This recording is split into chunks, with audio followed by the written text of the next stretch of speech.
Hello everybody. My name is Kate Collins. I'm a senior manager in the large and strategic partnerships team at Homes England, and I'm supporting Homes England's local government capacity centre today. I'm delighted to welcome you to our winter learning programme. This programme offers a series of knowledge sharing sessions on topics you have told us are of interest to you. Today's session is on the subject of 20-minute neighbourhoods. Next slide, please. The winter learning programme is brought to you by Homes England Local Government Capacity Centre. This slide summarises who we are, what we do. We've launched the centre following extensive research and consultation with you across local government and with a whole range of other partners to determine where authorities most need support and how this can be delivered. We look forward to hearing how we did in the survey poll at the end of the session. So on the screen now, you should see a breakdown of the session today. So we'll have a scene setting, followed by an introduction to the concept and the benefits of 20-minute neighbourhoods, the how and your role, as well as overcoming challenges. We'll finish off with a question and answer session and some final thoughts. So our speakers today are John Sanford from Homes England, Gemma Hyde from the Town and Country Planning Association, and then Rob Goodall and Katie Kerr from Arup. We'll be finishing the session with a Q&A session, and then at the end of that, we'll be drawing the session to a close with some further polls to get some immediate feedback on the session. So what I'll do is I'll hand over to John Sanford. He's a senior manager in the Master Development and Design team at Homes England. Next slide, please. Thank you, Kate. Next slide. So I'm just really wanting to talk about why are we talking about 20-minute neighbourhoods.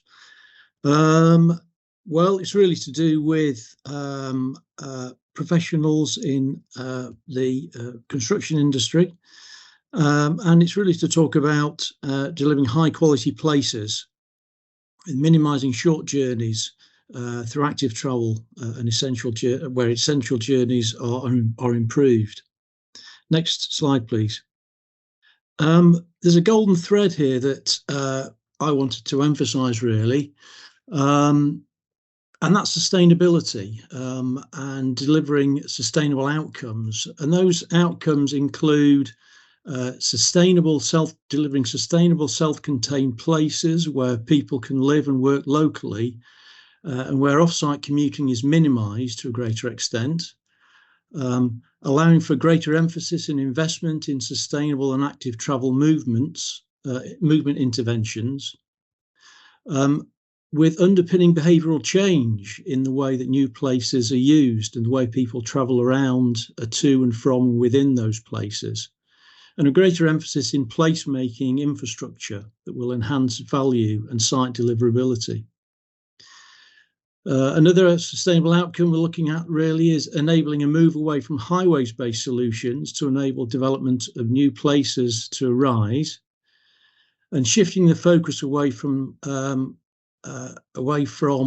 focus on minimising congestion effects upon car drivers, accepting that the inherent capacity of the road network limits peak hour demand and induces changes in modes and times of travel, and enabling lower financial cost in highways and lower CO2 outcomes and costs in site construction and operation in the life of the development. And these golden threads are related to a number of the events that we've run already on active travel and on local transport, planning, evolution and decarbonising transport.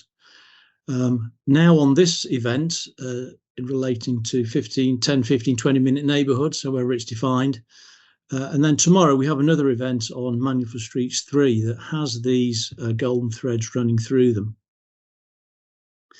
These golden threads relate to the evolving vision-led approach or vision and validate approach, which is advocated now by the Department for Transport in decarbonising transport, the decarbonising transport document. Where measures are driven from the outcome, where transport measures are driven by the outcome vision of how the place is anticipated and desired to work. so that places will operate sustainably and residents of those places will live in a sustainable way and choose to travel and enjoy those places through sustainable behaviours. And this is based rather than on predicting exacerbated traffic or worsened traffic and providing infrastructure on that basis. So Vision and Validate is contrasting to the traditional, if you like, predict and provide approach. And Vision and Validate is based on 3 foundation stones, which is outlined in the Professor Glenn Lyon's triple access planning model. And those foundation stones are sustainable transport infrastructure, services and network interventions, emphasising associated behaviour change measures. So really behaviour engineering rather than civil engineering, perhaps. Secondly, on the spatial planning dimensions that facilitate sustainable travel choices and local living and working at a site, involving density and land use disposition changes and thinking. And thirdly, in digital connectivity and delivering smart places for the modern age, the application of smart city technology at the site scale. So those 3 foundation stones underpin these golden threads, and we'd like to sort of emphasise that those run through the events that I've just outlined. So having said that, I'd like to pass on to our next speaker, and the next slide, please. Thank you. Morning, everybody. My name is Gemma Hyde. I work for the Town and Country Planning Association. We're a charity, and we work. We're interested in the planning system for what it can achieve and the powers that it has in helping to create homes, places and communities in which everyone can thrive. So what I want to do for you this morning is run through a bit around why place is important to health, and I mean human health as well as planetary health, and then to look at some examples of work that's been done internationally and also around this country before handing over to Rob and Katie to look at more of the how to do this. Next slide, please. So I think as a bit of background, we need to appreciate that we've got an epidemic of preventable illness in this country. So we are suffering from inactivity, levels of type 2 diabetes, loneliness, and lots of other things that are making us quite an unhealthy population at a population level. And one of the things that the TCPA are really interested in is how the physical environment and our social environments impact on our choices and activities and the outcomes and impacts they have on individuals and societies. So, what we do know is that it's really important that the places that we're born into, grow up in, live in, work in and age in, and they are important in our health and our levels of well-being. Next slide, please. And this was really set out quite powerfully and clearly in 2010 by Michael Marmot. Most of you will probably be familiar with that report, which was updated in 2020. And in some ways, we've not moved very far since then. But there is substantial evidence out there that places influences our health and well-being. And in 2017, the government, through Public Health England, released an evidence review called Spatial Planning for Health, which is quite instrumental. And then also there have been many other publications by lots of people, including the TCPA, sort of looking at this and trying to figure out, well, if we know this is an issue, what can we do about it? Next slide, please. So what are the solutions? So one of the ones that comes out quite clearly is around neighbourhood design. So can we design neighbourhoods that will make for healthier places for people? So Spatial Planning for Health looked at a lot of the evidence and tried to sort of synthesize that down into some recommendations. And one of those was around reducing the need to travel by creating more complete places, and encouraging active travel. And by active travel, we mean walking, cycling, any sort of wheeled transport, by creating compact and connected places. And that really leads us on to the 20-minute neighbourhood concept. Next slide, please. So in 2020, when COVID came along and forced a lot more people to live locally more of the time, it seemed like a really good opportunity to explore what complete, compact and connected places might look like. And so the TCPA sort of sat in our various homes, had the chance to go out and look at evidence and practice from around the world and bring that together in the form of this guide that we published in March of 2021, and try to sort of bring together the evidence and learning and translate that into something that would make sense to council planners in England especially.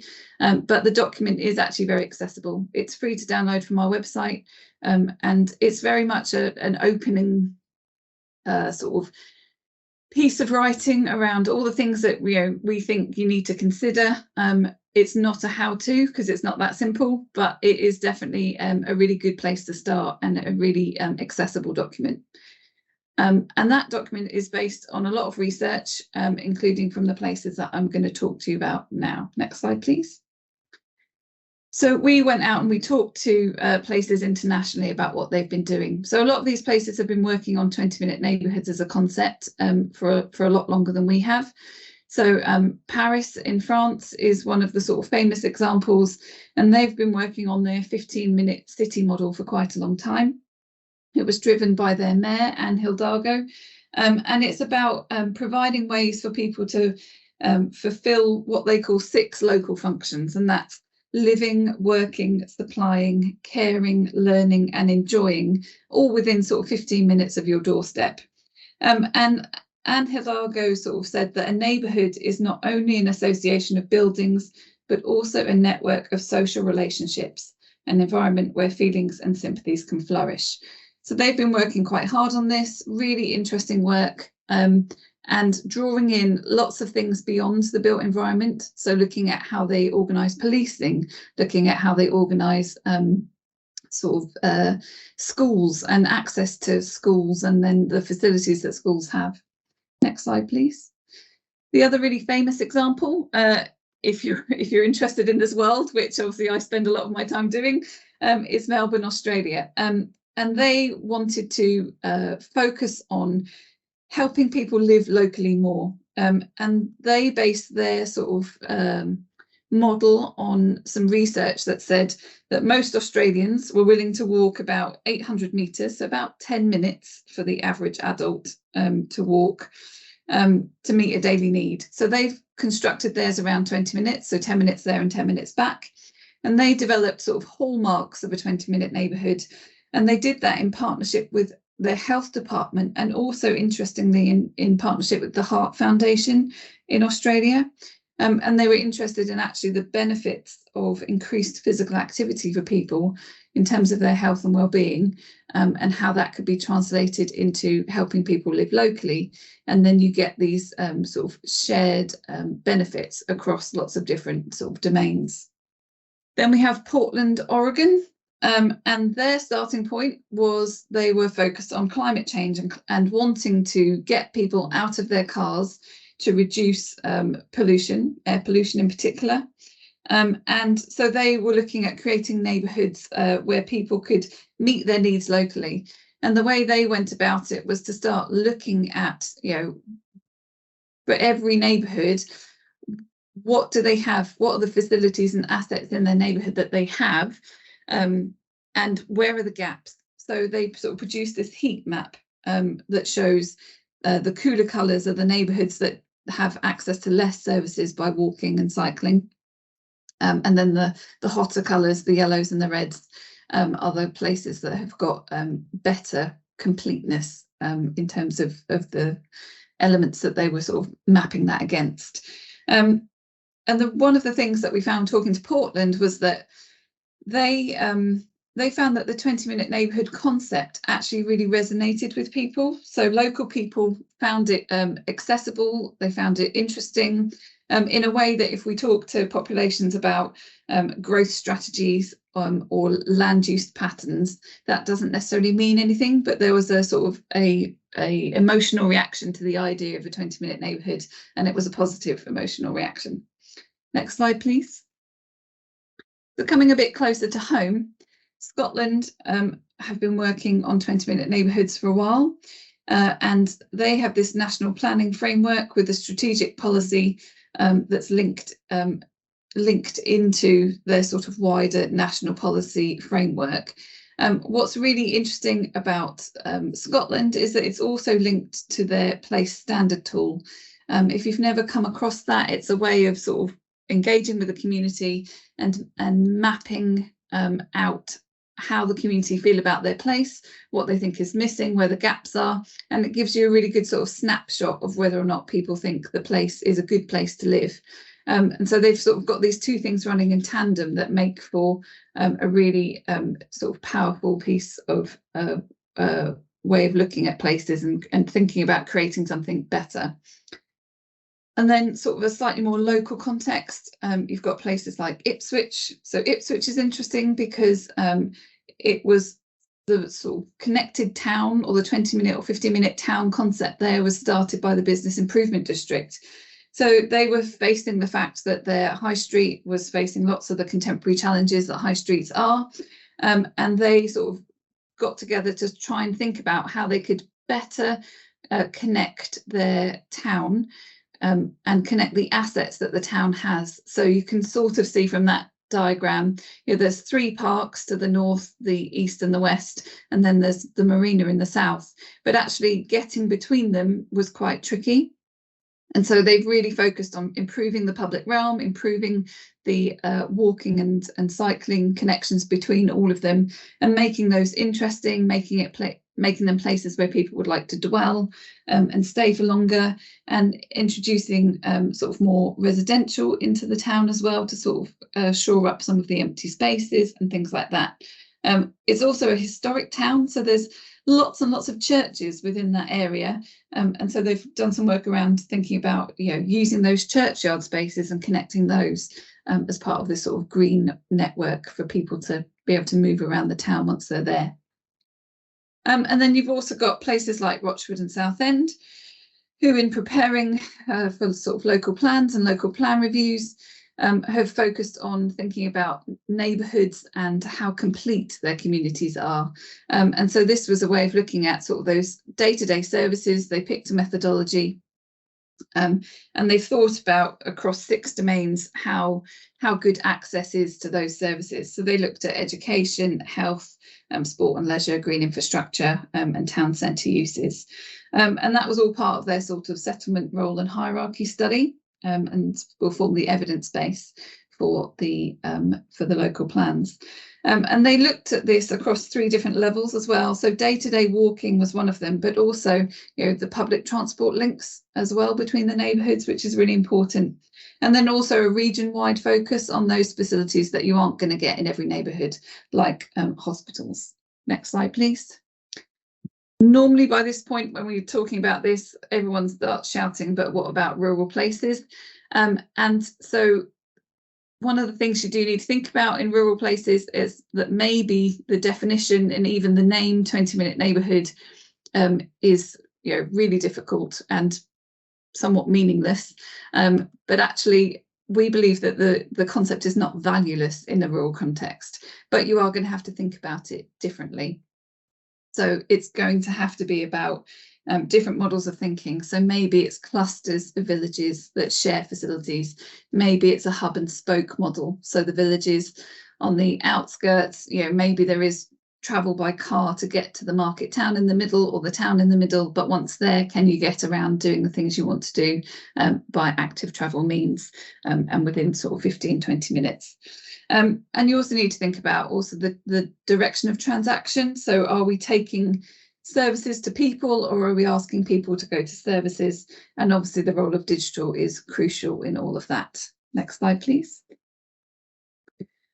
So in the context of everything that we learned from our research, and also the knowing what we know about climate change, We, the TCPA, formed this sort of guide to 20-minute neighbourhoods, and we identified features that we think need to be considered if you're looking at a place, either looking at regeneration of a place, looking at sort of piecemeal putting, you know, adding into places as places change over time, and also for greenfield sites.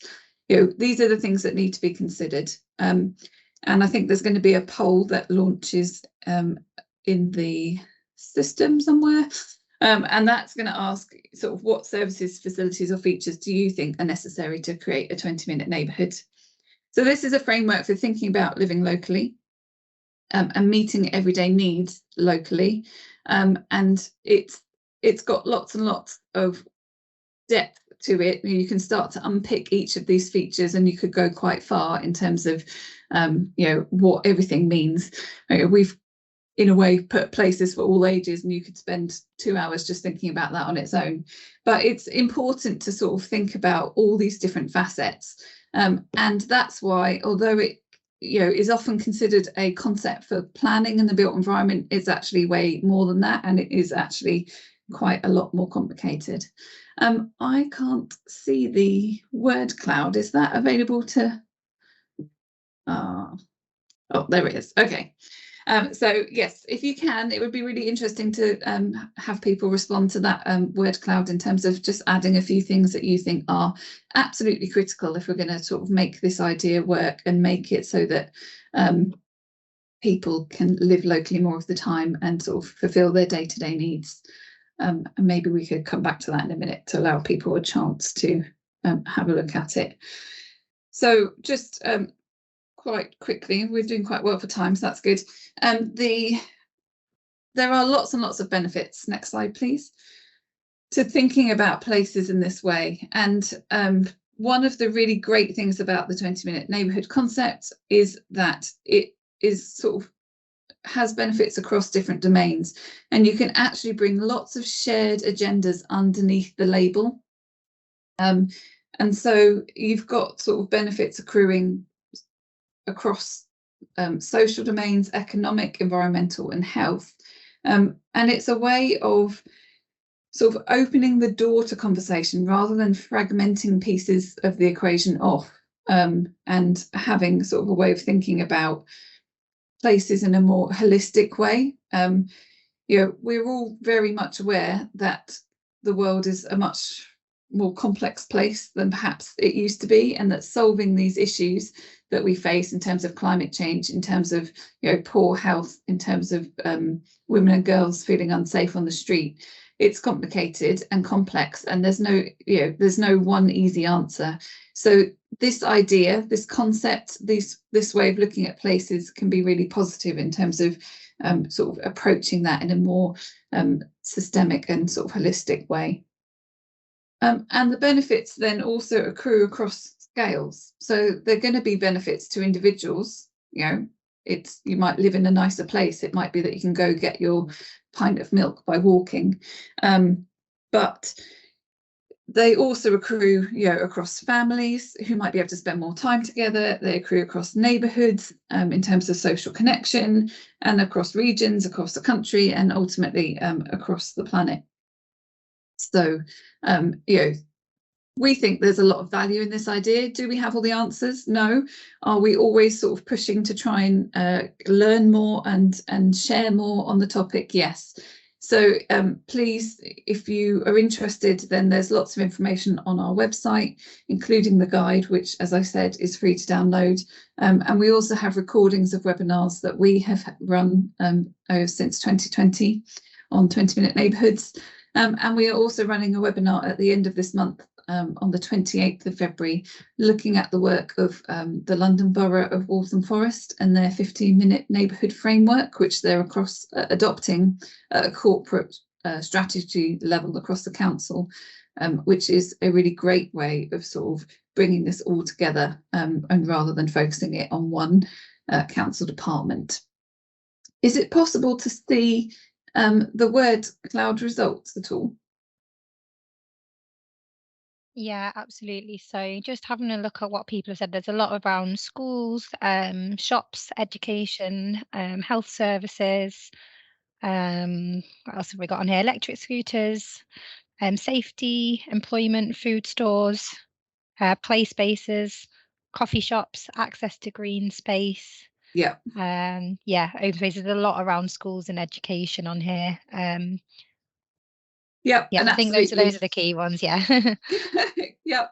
I mean, it all makes sense, doesn't it? We all, in a way, none of this is new. We all know what good placemaking needs to sort of take into account. You know, there's been all sorts of iterations of what that should look like. This is sort of the latest, but what we are finding is that there is a, you know, one of those magic moments where an idea takes off and it has, you know, a lot of momentum and potential public backing, and because it ties in so well with sustainability and tackling climate change and adapting how we're living our lives in response to that. So I think, oh no, next slide, one more. When we sort of spoke to all these places around the world and in this country, we did sort of learn quite a lot about principles for success and making it happen, and those sort of broad topics around, you know, what it takes in order to sort of do something like this. And so they're listed here. Again, they're in the back of our guide if you want to go read in more detail.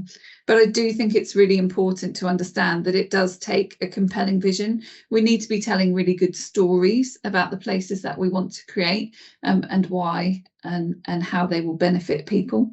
And we need to be clear about that. And then obviously there are really strong themes around empowering communities, where there are communities existing in terms of co-creation of places, partnership, and a real focus on addressing inequalities. You know, we really need to be focusing these interventions in places on those places where people have less choice, because it will make the most impact. There's a strong theme around adopting it into policy, because that gives you that sort of foundation to go and be innovative from. And it is around hard and soft measures. So it's all well and good, you know, creating your cycle lane, and it might be beautiful. But if your children in your area, you know, don't have access to bikeability type training, or don't have access to bikes, or if you're building lots of flats with no cycle storage, then, you know, that's not going to work. So it's got to be a combination of hard and soft measures, and a willingness to sort of trial things and evaluate and adapt over time, because we know that places are actually dynamic and we need to keep thinking about them. It's not that we can build them and then we can sort of leave them, because that doesn't work either. So I'm going to hand over to Rob Goodall now, who's Associate Director at Arup, and he's going to work a little bit through on how to create a 20-minute neighbourhood. Thanks, Rob. Thanks, Gemma. Next slide, please. Yeah, thank you. So good morning, everyone. My name's Rob Goodall. I'm an Associate Director at Arup in our transport consulting team in London. My background is I'm a chartered transport planner, and I have experience in the private and public sector. I've previously spent some time at Transport for London in their city planning department. Arup, if people don't know us, we're a global collective of planners, designers, engineers, sustainability consultants, and experts dedicated to sustainable development and using our imagination, technology and rigor to shape a better world. My personal role at Arup is leading our cities and local government work. I have a background in strategic scale master planning, development planning and transport assessment, and developing transport strategies and policy. I also lead our active travel work, both in London across the UK, and have a strong focus on transport decarbonisation and hopefully enabling a fair, equitable, inclusive and just transition to a sustainable future. So I've got about seven or eight slides to go through today, and what I really want to talk to you about is what are the key constituent parts of a 20-minute neighbourhood, the approach we've taken when we've been advising people on the delivery of this concept, and also some of my personal views on what local authorities and officers should be really thinking about when seeking to align a 20-minute neighbourhood approach and delivering those and what are the benefits of doing so.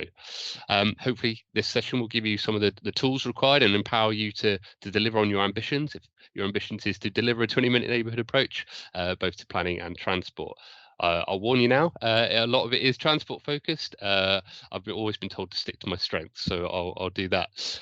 There should be a poll about to launch in the chat. Again, we really want to hear from you. It should pop up and ask you about whether you are considering incorporating 20-minute neighbourhoods into delivery of the plans within your areas. So hopefully you can see that, and there's a multiple selection there, and we'll try and pick up on that as we go through.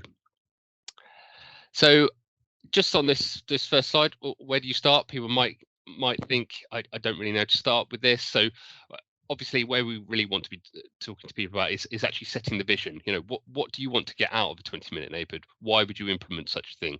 Is it around regeneration? Is it about improving community cohesion? Is it about delivering active travel improvements and improving the sustainable transport network? Is it addressing the climate emergency? Is it about air quality and noise? Or is it about all of those things combined? You know, the fantastic thing about a 20-minute neighbourhood approach is try to cover off a multitude of different things and different elements across different disciplines. You know, one of the first things you can do is using the tools that we have, digital and mapping technologies, to try and identify which villages, towns and cities may meet the criteria for 20-minute neighbourhoods within your areas. And Gemma before gave a good overview of what those criteria might be and where you can draw on good practice examples from across the UK and internationally. Identifying gaps in local infrastructure and services is a good way to start and see where specific areas, you know, might be successful and which areas might need a bit more work in order to be successful. And so sure, you know, we've mentioned it before, Gemma said as well, you know, in order to enable an equitable and just transition to a low carbon future, we really do need to be focusing on lower income deprived neighbourhoods and areas that do lack in those services. I know there's a lot of chat around rural areas. So actually focusing on the areas where you're lacking a number of the elements that are needed to deliver a successful 20-minute neighbourhood might be a good start. And you can sort of see the value investment in those areas maximised. So what are the components? As I said, I'm a transport planner, so improving sustainable movement, improved walking and cycling infrastructure is one of the key ones, and we'll talk about in detail in the forthcoming slides about what are the other components and how they can be delivered. But by creating complete neighbourhoods, there's also a chat about, you know, the centralisation of services. You know, actually we need to move away slightly from that to move more a decentralized core service out of those city centres, so where they may have been traditionally focused or agglomerated in the past, to develop a new social functional mix at local scales. Trying to adopt planning measures to try and help support local neighbourhoods to thrive, and where that might have been blocked in the past, it's also a good blocker to try and address when we're thinking about delivering these components. And John mentioned it at the start as well, digital connectivity is key. You know, digital poverty in some rural areas is a real issue to the successful delivery of these areas. So we want people encouraged to work from home where they can, if they're in those areas where they can actually work from home, in order to limit the need for travel. You know, reducing the need to travel is the first step in delivering a decarbonised transport system. So it's always there at the forefront of such models as avoid, shift, improve. So, you know, that's a real key component of a successful 20-minute neighbourhood. What policy landscape is needed? You know, having them incorporated within your plans is a good start, but it needs to be across, you know, a multitude of different plans, and it needs to be comprehensive and integrated across those different disciplines. So across planning, across economic development, across housing, across transport. Having a 20-minute neighbourhood hook across all those policy documents might be a good start in trying to deliver the benefits of this approach. Intersection of planning and transport. I'm sure all of us as professionals have been talking about this for many, many years, and John said it out at the start as a key golden thread. But you know, this is a vision that needs to be shared and implemented across all services, and the planning system obviously has a really important role to play, getting in transport planning elements of that really early, factoring active travel networks, you know, and the benefits are, you know, there's so many benefits there around reducing congestion, and the associated negative impacts of GHG emissions, air pollution, you know, and creating livable neighbourhoods. Next slide, please. So over the next few slides, I'm just going to do a deep dive into some of these macro and micro factors. You know, macro factors around residential density, land use, connectivity, proximity and access to public transport, and some of those micro factors on a smaller street scale around urban design qualities, active travel infrastructure and digitalisation. sort of base these factors on there's multiple amounts of work that have been done. Gemma talked through a number of them previously. I've sort of focused this on Dr. Carlos Marino's work on his 50-minute city framework. He's a professor in complex systems and innovation and advised the Paris government about the approach to 50-minute cities. And he's broken down the approach to that in a number of key ways that is a really good way of setting out a framework if this was to be delivered in your local areas. Next slide, please. So focusing on those micro factors to start, so around density and land use, it's really important from a transport and movement perspective. It may be counterintuitive, I mentioned it, but trying to establish a place that lends itself to reducing the need to travel for a start. So in order to do that, you need these areas require the facilities enabled to people to not travel as far as they do. And I talked about that decentralization of services. That's important to have the facilities on your doorstep where you don't need to jump onto public transport and you don't need to drive. That's the first step to making a nice walkable neighborhood. It's a slightly circular approach, but it's really important of any sustainable development. Actually driving up the density in these areas in order to facilitate those services in those areas is going to be a really key thing, and it's a higher density than many people might think. And there's two examples there of Salford and Manchester. Those are the same density, so high density doesn't always look the same. It's a bit of a contradiction, but you can have these walkable neighborhoods when you're removing that car parking space. You can have that public realm opened up if the people don't need to travel as far, if there are facilities on their doorstep. In terms of land use diversity, what is needed to be justified and viable. Facilities need enough people. We've talked about the scale and density. We need to enable people to walk to them as much as possible. So having that diversity of land use that people feel like they don't need to travel further apart, and that homework and shopping is all co-located in the same place.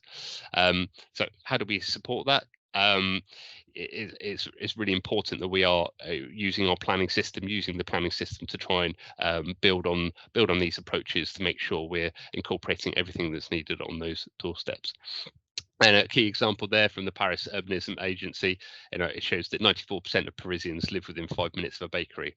That could be argued as their successful cornerstone of their approach to a 15-minute city. But it's having those facilities on your doorstep where people can move and service their daily needs within that land use diversity, where we might have seen in the past where town extensions and new master plans, which they don't have all those facilities, and people are locked into that car dependency and need to travel further by other modes.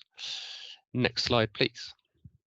When looking at connectivity, lots of studies have been done into this. So we've got the classic grid approach, and we've got the cul-de-sac approach, which obviously we're trying to move away from, or at least by opening up those cul-de-sac approach to active travel, making sure that walking and cycling and sustainable movement through public transport and through busways and bus gates, actually we're encouraging sustainable movement over the use of the private car. So by doubling that intersectional density, that leads to an increase of walking around 44%. If you can travel everywhere as quickly as you can and quicker than by private car, more people are going to walk, more people are going to use active travel. So making those locations more accessible by walking is one of the key first steps.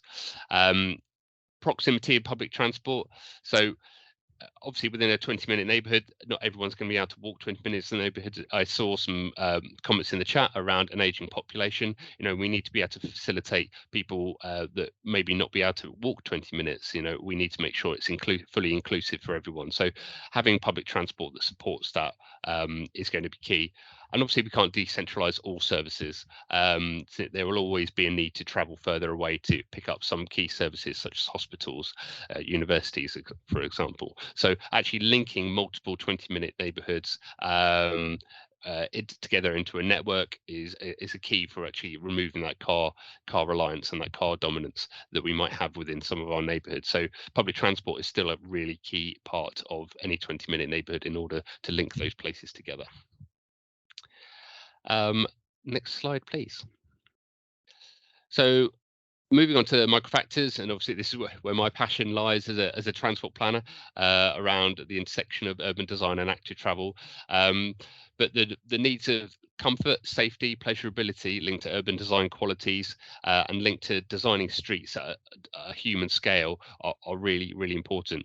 There was a newspaper article came out the other day that actually showed a load of pictures and said, oh, where are the key places that you want to live? You know, Walthamstow always comes out on top of those, and it's only subsequent to, you know, the mini Holland works that's been done. Everyone likes using this picture of Alford Road. We've probably all seen it within every single brochure for everything we've ever done on transport. But it's good. It sets out a street where people can walk, they can cycle, they can have al fresco dining, there's street trees. These are the sort of places that people want to live. They obviously want to be able to move around and they have that access to different services, but having that type of street network around them, you know, that's attractive places where people want to live. So designing these into our neighbourhoods is a key stepping stone to success. So these design qualities are a consequence of a range of built environment features such as building massing. You know, we can talk about gentle density, variety, different frontages, the orientation of those, and they're all key considerations when we're thinking about urban design and how that affects footfall for those local facilities that we're trying to encourage back into those neighbourhoods. In terms of active travel, cycling, walking, wheeling infrastructure, you know, that provides space and protection from motor traffic is really key. We've seen some big changes in Cardiff. If people have been there recently, you know, there's a real step change in the way that they're approaching some of their residential neighbourhoods, incorporating protected walking and cycling space back into those neighbourhoods, closing off some of those roads and introducing modal filters so that things are more accessible and more safe by people walking and cycling around. And this leads to a safer and more attractive and comfortable environment for people to do that. If people feel safe, they are going to want to walk and cycle a bit more than if they don't. And with less motor traffic on the streets, people are more likely to leave their house by foot and make those short journey trips that underpin any 20-minute neighbourhood. So a focus on those streets for all, you know, helping those that are inactive to become more active and linking those to wider city-wide strategies such as local cycling and walking infrastructure plans is a key delivery vehicle for some of those things. And it'd be remiss for me not to mention digitalization. So, you know, that widespread shift in remote working. I'm remote working today. I'm not in the office, even though my background might look like it. So having that and that ability for people to work from home and reach a number of different people, for those that can, that don't work in industries where they're required to be on site, you know, that is going to help support a large majority of those people within those 20-minute neighbourhoods to spend more time locally and actually, you know, use those local facilities and make them more viable, supporting their local high streets, shops, and, you know, even local co-working spaces rather than commuting into the centre of a nearby city. So just to finish up on my section, I think, you know, what can local authorities do? What can you do as your role as a local authority officers to try and, you know, drive this change? Pardon the pun, but, you know, how can we start to implement these in all the work that we do and take the benefits from this approach? So transforming existing places into a 20-minute neighbourhoods, you know, it could require uncovering old street patterns, you know, re-looking at those desire lines and reprioritizing people walking and cycling. Hopefully they're all at the top of our transport hierarchies anyway, but actually a real renewed focus on that when we're looking at schemes, projects within those existing areas. Obviously the largest opportunity for change is through new developments, new master plans. If we're looking at expansions and delivering new development, getting it right from the outset is crucial. You know, but we've also seen, as Gemma pointed out, many of the examples looking at a citywide scale have been applied to existing areas. So actually embedding those early in the design process for many of the regeneration schemes that we have that seem to fit in with the existing urban grain or some of those new developments is going to be a really key thing for the success of any 20-minute neighbourhood approach. So planning, as I've talked about, needs to be embedded in the policy for all new developments. but what are those specific policies? We need to be focusing on diversity of land use, if we talked about already, looking at the density to support those that diverse land use mix, and ensuring that walkable neighbourhoods are truly walkable, that gentle density is provided in areas maybe where we didn't think density was as important, but it is so important to try and make sure those services are viable within those areas. So a focus on that through the planning process is really key to create those compact communities. That means there's less land for it requires less development land, but more green space, potential for greater diversity. There's so many different elements that a 20-minute neighbourhood can improve and support. Transport, obviously, a focus on sustainable movement. First off, avoiding the need for travel completely, but then delivering the active travel infrastructure needed for everyday and truly walkable neighbourhoods. It's not just focus on the commute. Traditionally in transport planning, it's been the peak hours. How do we reduce congestion or ease the flow of traffic? But we need to think across the whole day. We need to think across all different types of journey purpose, whether that's commuting, whether it's education, leisure, shopping. So moving away from that predict and provide approach and moving towards that vision and validate approach to transport planning. Set out the vision that you want and then validate it afterwards to make sure that everything you're doing is building towards that end goal. And we talked about earlier as well, networking between those 20-minute neighbourhoods through public transport. So there's still a really key role for public transport to link these 20-minute neighbourhoods together. Leading to decarbonisation of the transport network and tackling climate change is dependent upon delivering a sustainable, low emission transport network. And digital is so important. Ensuring good digital connectivity in areas is paramount to encouraging that work from home. Those services that many people have mentioned in the chat as well are, getting your shopping delivered, some global conglomerate that I won't mention, getting those things delivered to your house so you don't need to leave can sometimes be much more efficient. They could be delivered by electric vehicle, but actually planning your neighborhoods and developments so they're susceptible to having that sort of low emission delivery, and it's more efficient, is a really key thing. And using digital tools to monitor and evaluate. Gemma talked through a few examples at city scale, but there's not a huge range or great number of examples at the moment where this has been implemented and the success and the benefits have been recorded. So actually using digital tools that we have at our disposal to actually monitor and evaluate these factors is going to be really a key in the future success of 20-minute neighbourhoods, and that's circular and improve the planning process further down the line as well. So thanks very much for listening to me ramble on about that. I'm going to hand over to my colleague now, Katie, who's going to take you through a little bit more about how challenges can be overcome. Over to you, Katie. Thanks, Rob. Hi, everyone. My name's Katie Kerr, and I'm a town planner with Arup, so working alongside Rob often on projects. And I do a mixture of policy work and development management work, so I kind of help local authorities in coming up with concepts and putting them into planning policy, but also I work often on behalf of developers in, trying to secure planning permission for things. So I've kind of used those two viewpoints to inform this presentation. Next slide, please. Great. So this part of the presentation really kind of brings things together and picks up on what the issues are, but also how we might see them as opportunities and overcome those challenges.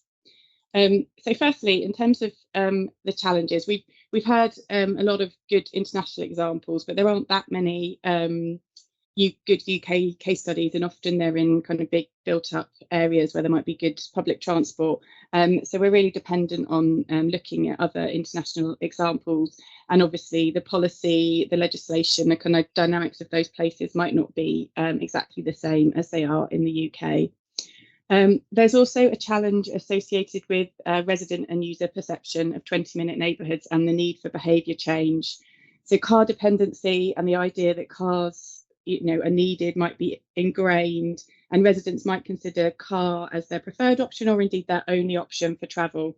I saw this was mentioned in the chat, but there's a screenshot on the slide of a recent press article about Oxford, here residents have really organised themselves to spread misinformation, and specifically car movement restrictions have been wrongly characterised as a way to limit people's freedom of movement rather than as an opportunity to increase people's freedom of movement by providing free and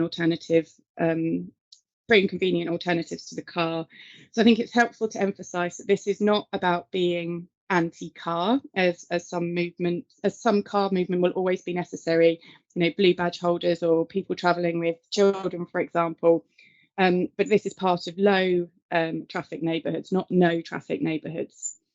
The next one is that there are also concerns around how new neighbourhoods might be implemented. So you'll remember that quite a few low traffic neighbourhoods were implemented quickly in response to the COVID-19 pandemic. And this led to a perceived lack of consultation, which has resulted in some opposition to similar public realm measures from a kind of vocal minority of residents. Planning and enforcement is the next challenge. So it's very difficult to enforce policy and design requirements if they're not adopted and mandatory for developers. And where principles are being adopted, these need to be embedded from an early stage in the planning process, so there can be quite a significant lag time. Linked to this, there's a historical problem of kind of effectively integrating transport and land use planning, and there's really a need for, as we've heard much before, there's really a need for a kind of integrated approach because the two come together when it comes to 20-minute neighbourhoods. The next one I'm sure many people on the call will be familiar with, but some local authorities are really struggling financially and with reduced capacity, and you have loads of competing priorities that you're trying to deliver on. So development of infrastructure can be restricted by budgets, by lack of funding, by lack of land. More generally, there's often also a delay between new homes being delivered and the kind of social and transport infrastructure that's necessary to support them coming through, because developers are waiting until there's a critical mass of people to before they deliver those that infrastructure. And then the last one, which has been mentioned, is that there can be physical limitations on existing streets, which can really make it challenging to put in place the correct measures. Next slide, please. So what are the opportunities? Well, I think there's the opportunity to build on those international examples. There are many transferable approaches that can work in the UK context. Plus, there are an increasing number of UK examples, and I hope that some of the authorities on this call are and will be the pioneers of those. Only last week, Norfolk County Council voted to work with districts to deliver 20-minute neighbourhoods in rural and urban areas. The benefits, as we've heard, are numerous, and they cover multiple different disciplines, so regeneration, planning, transport, highways, and so on. And there's a real opportunity to break down silos and barriers to achieve those wider benefits. So 20-minute neighbourhoods help to decarbonise and tackle climate change, but at the same time, creating compact communities at a gentle density can mean that less space is needed for development, making more space available for green space, for biodiversity, and so on. And because of these multiple benefits, there's also the opportunity for cross-funding, so to spread the burden across different parts of authorities and different organisations. There's also now new emerging pots of funding that could potentially be used for this. So things like net biodiversity gain funding. The next opportunity relates to empowering communities. So a recent DFT study found that the majority of people are in favour of changes to support more walking and cycling in their local area. And good engagement with communities is really key to ensuring that all voices are heard properly. People who live and work in the neighbourhood, they're the ones who know it best, and they really should be at the heart of any plans for change in their neighbourhoods. Integrating transport and land use planning. So there's a need, we've had this before, but there's a need for more consideration of active travel in policy and the importance of active travel when considering street design. Digital planning tools. This is something we're getting really excited about in Arup. There are loads of new, really exciting tools coming forward, which can really help us understand places, the services they have, how well they're used, and also they can help us in monitoring the success or how things are going, how the interventions are operating in practice on the ground. There's also obviously a whole range of digital tools which can be used to support community engagement and participation. And then the final one, future mobility contributions. So incorporating micro mobility, like e-scooters and e-bikes, into the design can potentially promote future methods of electrified transport to help support the transition to net zero. Next slide, please. Great, thank you. So some key takeaways from case studies. Firstly, it's really important to define the everyday needs at the local level. This will vary from place to place. No two places are exactly the same. The 20-minute neighbourhood approach should be embedded across councils. It's not just for the planning or the transport department to deal with this. They should be set out in kind of more strategic strategies which councils are delivering and in determining applications and so on. And also there needs to be a consistent language around what the objectives are to communicate ideas consistently within and outside of authorities. 20-minute neighbourhoods should spread access equitably and inclusively for the whole community, remembering that walking is the most equitable mode of transport. Another key point is community partnerships, so really bringing people on the journey and keeping them involved, being fully transparent. These partnerships are really important for understanding an area and solving the issues together. It's also really something that's often forgotten, but it's really important to monitor performance and properly evaluate.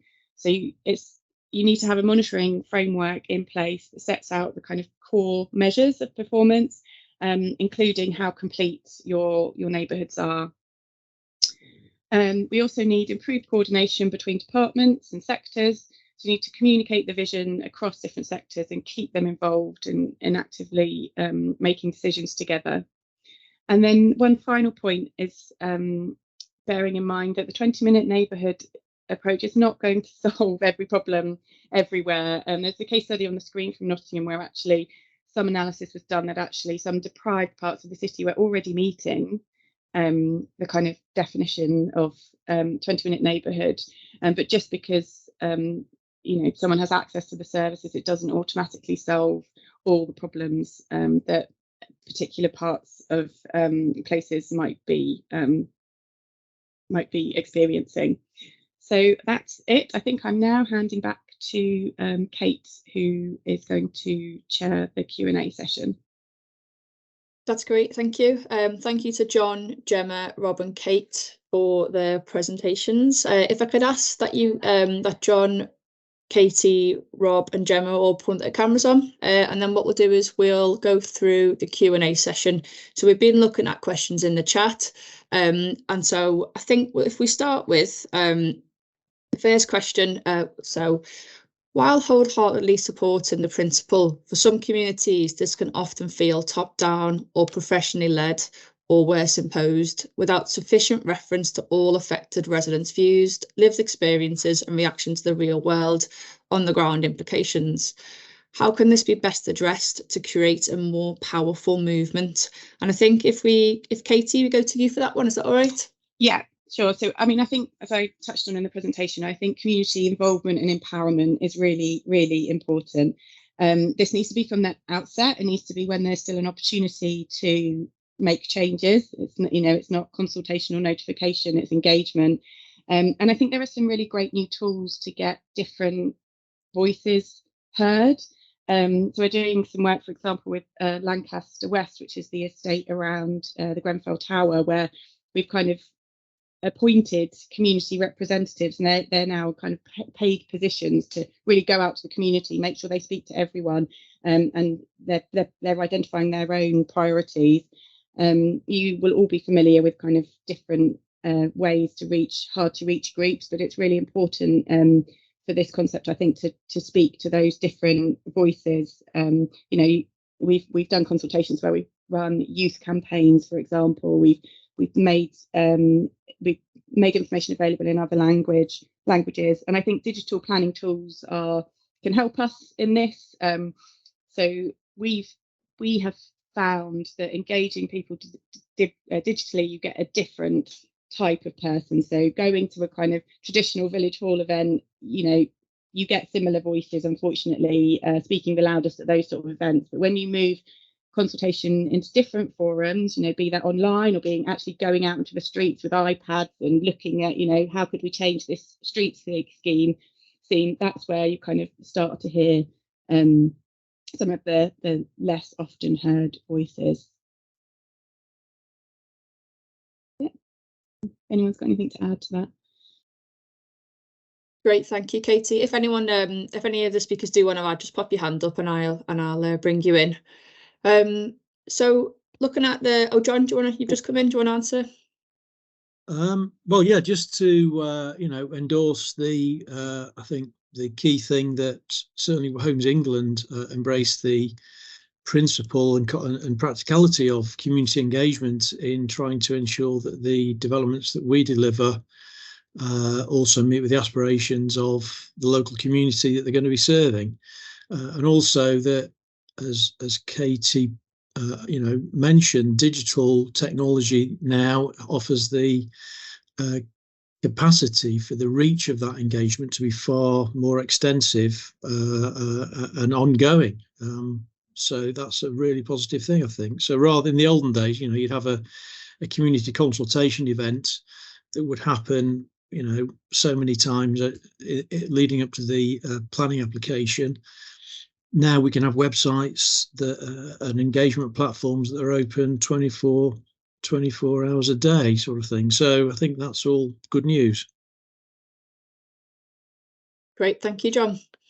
So moving on to question 2 then. So the question was, our local planning authority has recently encountered activists and protesters who are climate deniers and who are interpreting the concept of 20-minute neighbourhoods as being a form of government control, restricting residents' freedom of movement. There seems to be an active public misinformation campaign going on, which is based on conspiracy theory thinking. The term 20-minute neighbourhood is being misinterpreted completely. How do we change the debate? So I think if we hand over to Gemma to that one, is that one okay? Yeah, that's fine. Really, really topical question. As an organisation ourselves, we've been more frequently tripping over people who fundamentally are misunderstanding what we're talking about. And so I think I'd encourage people to think about 2 things. So there are organisations out there that will help in terms of misinformation and countering misinformation. So Full Fact is a good organisation, and they have training, and their sort of key takeaways are it's really important to be concise and factual in what you say, back up what you're saying with evidence, and be transparent about what you know and you don't know, and sort of really there is something about not sort of getting emotionally involved in those conversations, but actually trying to keep to the facts, keep to the evidence, and then correct mistakes when you see them, rather than just letting them sort of go unchallenged. It's not easy, especially in local politics. I'm sure I sort of get to sit that bit removed from it, but I'm sure in local politics it's very difficult. And also think about framing. So actually, for those people where climate is not that sort of key in, well, what could be? So is it about actually maybe it's about children? We want our children to be able to walk to school or to go play out in the street. Yeah, so that's a completely different way of coming at the same thing, but you reach the same sort of answers in terms of 20-minute neighbourhoods or sorting out traffic in our streets a bit more. But it might be that framing it that way gets you further with certain groups of people than others. And for others, it might be health or those sorts of things. So do think about having multiple ways of tackling the same topic.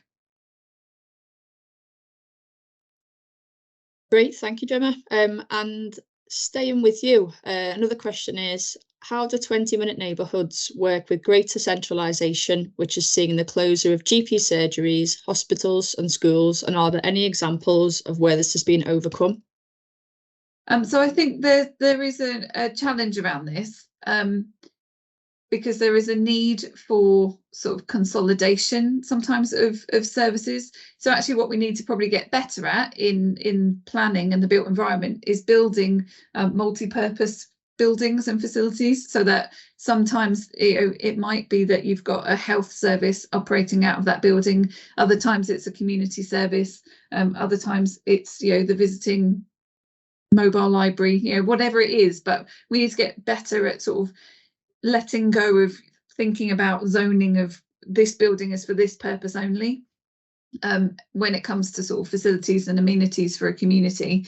And you're seeing that in terms of like health hubs and health on the high street, and also in terms of school transport.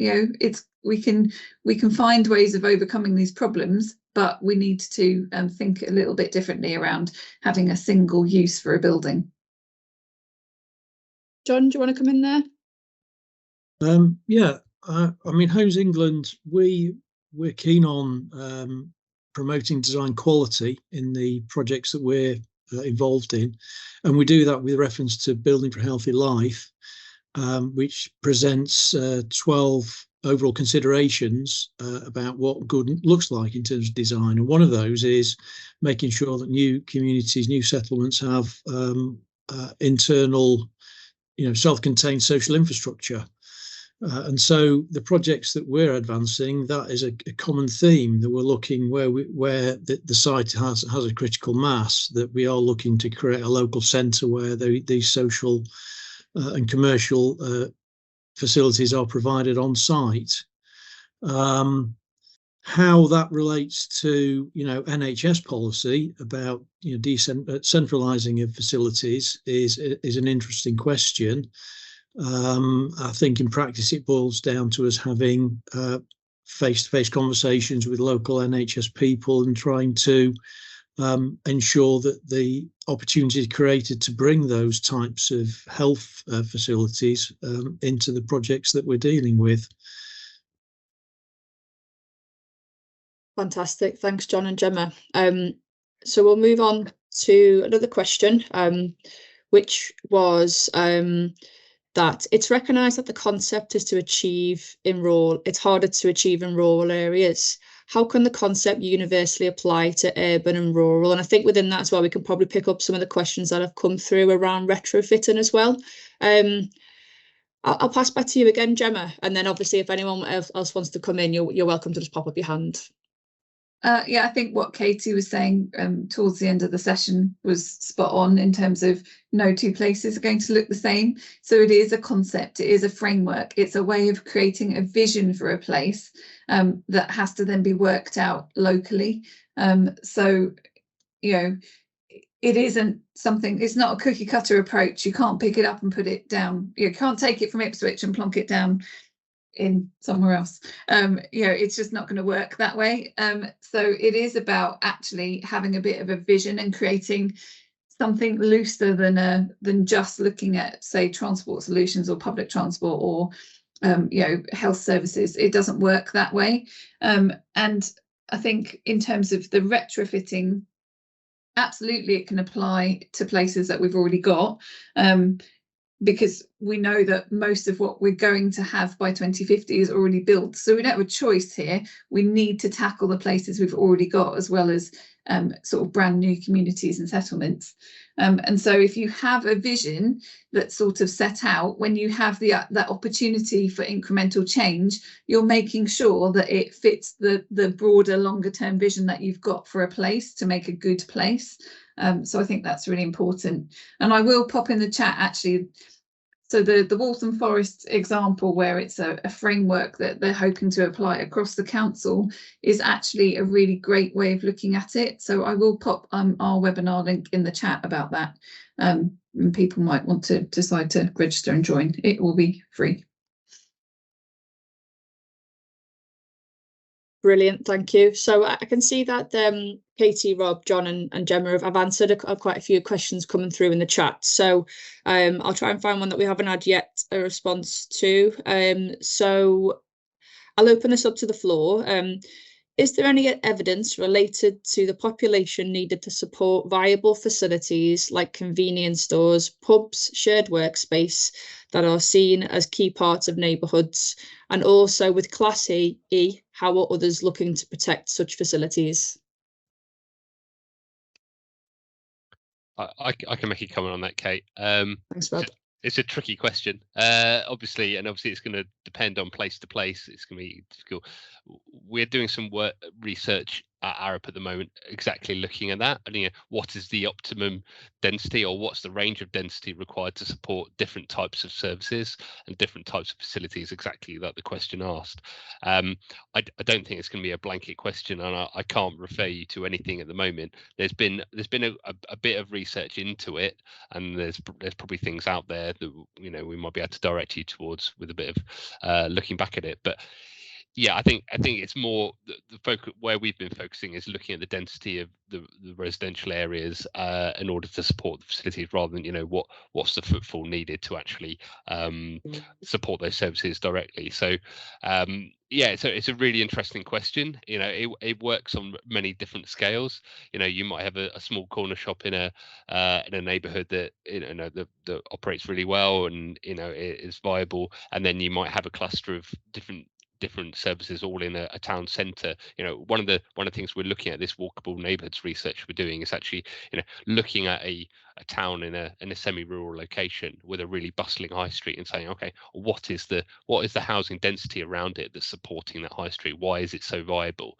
And it's proving very difficult, because you've obviously got that, but you've also got people in commuting into that area. You've got other people that pass by, so it very much differs on the context. But sorry, that's not a really clear answer, but it's just to note that there's a lot of different things that you need to take into account when you're deciding what those optimum densities are. Thanks, Rob. Thanks for giving that a go. So I'll hand over to Gemma next, if that's okay. Yeah, and Rob's completely right. It's not actually a simple answer, although it seems like a simple question. And also we have to be really careful, because if we put a density on it, then that's, for some people, that's going to be really unappealing, and they think either they can never reach being a 20-minute neighbourhood because of that density, or they might be like, well, we don't want to build at that density, and therefore we will quite happily stay not a 20-minute neighbourhood, or whatever sort of label you want to put on it. I do think it has to be in those places where the density is not going to be or cannot be reached, it has to be much more innovative in terms of how people access things and whether things come to them or they go to things, etc. So we've been quite cautious around putting standards and densities against the concept, because we don't want to sort of shut it down in any way. But I appreciate that there is queries around supporting services, and there are some places where that might come more naturally and easily than others. But Rob's right, there is work going on, because there are lots of people asking that question. Great, thanks, Gemma. And just to hand over to John finally. I think this issue does bring with it a tension, really, doesn't it? Because on the one hand, you could say, well, unless there is the proven viable case for a local supermarket, or whatever it might be, then we don't ask for it in the context of the planning application. But on the other hand, there's also a case to say, well, you need to create that facility up front to start to create the place and the self-containment and of new neighbourhoods and so on that we're looking for. So the question is, well, how do you overcome that sort of risk aversion? Whether it's things like pop-up facilities to start with to get things going, or whether it's meanwhile uses to get things going, or whether it's public sector funding that will help to pump prime those sorts of initiatives, is a good point. But also challenging the developers sometimes to take the risk and commit to creating the social and commercial infrastructure that places need to be viable, and the sort of vibrant places that we're trying to create. Great, thank you very much. So I think that's probably all we've got time for in terms of questions today. So I just want to say thank you again to Katie, Rob, John and Gemma. So as a final, what we'll do is, if we can just have the slides back up, please. And then on the screen there, you can see your some final concluding points. So then if we go to the next slide. And as part of the slide deck, when this is circulated after the session, there will be a number of take-home messages on there, which the presenters have put together, along with some key organisation websites and links to wider learning, which you can access after the session. So next slide, please. So that's everything from us today. So I just want to say thank you again. Thank you again for attending today's session. Thank you to all of our speakers and the support team working behind the scenes. Enjoy the rest of your day.